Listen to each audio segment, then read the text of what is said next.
స్వప్న గారు మాట్లాడతారండి. అందరికీ నమస్కారం అండి. నా పేరు స్వప్న, నేను ఒక ట్రాన్స్ ఉమెన్ని. మొన్న 17వ తారీఖు రోజు మేము అలాగే మా ట్రాన్స్ కమిటీ అయిన మా సోదరులందరం కలిసి బోరబండకి బస్ స్టాండ్ దగ్గరకు వచ్చామండి. అది ఎందువల్ల వచ్చినామంటే, ఒక 6 years క్రితం మేమందరం మోలీస్ దగ్గర బతికే వాళ్ళమండి. మాతో ఇల్లీగల్ పని లైక్ ఎలా అంటే బెగ్గింగ్ చేయించి డైలీ వైజ్ మనీ మొత్తం మంత్లీ ఇంత, అలానే మాతో ప్రాస్టిట్యూట్ చేయించి ఆ డబ్బులు అవన్నీ చేపించి మా డబ్బులు తీసుకుని మళ్ళీ నెలకి ఇంత ఇవ్వాలని చెప్పేసి 5,000 డిమాండ్ చేసుకుంటూ మళ్ళీ ఇయర్లీ ఇంత పెట్టాలని చెప్పి డిమాండ్ చేస్తూ ఇవన్నీ మాకు నచ్చక, అలాగా మేము చేయకపోతే వేరే మా ట్రాన్స్ కమిటీ తోటే ఇల్లీగల్కి మా మీద కేసులు వేయడము, లేకపోతే రౌడీస్లో పెట్టించి మమ్మల్ని బెదిరింపులు చేయడంతో మాకు తట్టుకోలేక బయటకు వచ్చాం.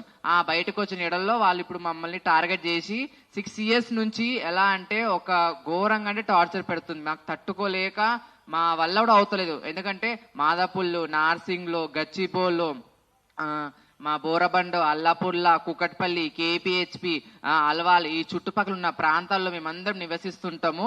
నాతో పాటు కొందరు ఉంటారు మా పిల్లలు, వాళ్ళందరూ కూడా టార్చర్ చేయడం. మా గ్రూప్ లో జాయిన్ అవ్వాలి, మా లీడర్షిప్ లో నువ్వు వచ్చి ఉండాలి, అలా అయితే ఉంటేనే మేము వదిలేస్తామని చెప్పుకొని లైవ్ అంటే లైక్ మాకు ఎలాంటి వీడియో ప్రూఫ్స్ ఏం లేకుండా మామూలుగా ఇక్కడ ఓపెనింగ్స్ లో కలిస్తే మమ్మల్ని టార్చర్ పెట్టి చిత్రహింస పెట్టడంతో మేము భరించలేక మేమందరం కమిటీ మెంబర్స్ అందరం వచ్చాము, చేశాము.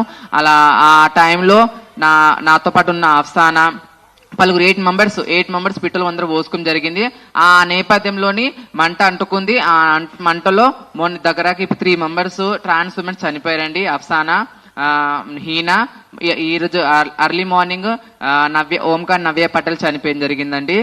ఇలా జరిగినందుకు మాకు చాలా బాధ అనిపిస్తుంది. ఎందుకంటే ఆమెతో మేము ఉన్నందుకు ఎంత చిత్రహింసలు పెట్టిందంటే ఘోరంగా పెడుతుందండి.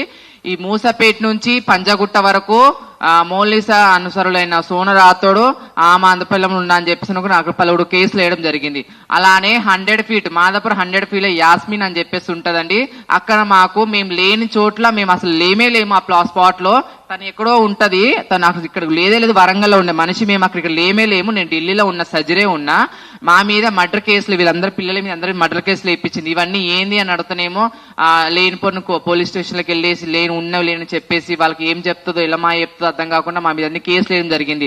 అలానే ఆ నుంచి పక్కనే పర్వత్ నగర్ నుంచి 100 feet రోడ్ లో కుకట్పల్లిలో రింకు ఉంటది. రింకు తరఫు నుంచి మా మీద రౌడిజం చేయడం జరిగింది. అలాగే మా మీద లేనిపోయిన కేసులు సేమ్ మొత్తం మా మనచలో 5-6 మంది ఉన్నారండి. వాళ్ళందరూ మా మీద లేనిపోయిన కేసులు వేసుకోవడం కాకపోతే రౌడీ షీట్లతో బెదిరింపుల్లో గచ్చిబౌలి పిఎస్ లో మా మీద దాడులు జరిగింది, రక్తపాట్లు అయినాయి. అక్కడ మాకు బ్లేడ్ తో పొడిచారు. అది కూడా మా వీడియోస్ తో సహా ఉన్నాయి. కేపీహెచ్పి రీసెంట్లీ సిరిరెడ్డి అని చెప్పిస్తుంది, తను మా పిల్లల్ని రౌడీ షీట్ తో పెట్టి కొట్టించింది.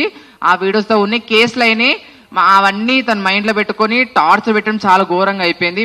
మా వల్ల కాక మేము బోరబండకు వచ్చినాము. దాంట్లో ఇప్పుడు 3 members చనిపోయారు. ఇంకా 3 members క్రిటికల్ గా ఉన్నారు. దాంట్లో నాతో పాటు ఉన్న నవ్య, తను కూడా క్రిటికల్ ఉన్నా కూడా ఇక్కడికి వచ్చిందండి ప్రెస్ కి. అర్థం చేసుకుని అంత టార్చర్ అవుతుంది మా వల్ల. ఇప్పుడు ఆమె జైలుకి వెళ్ళింది.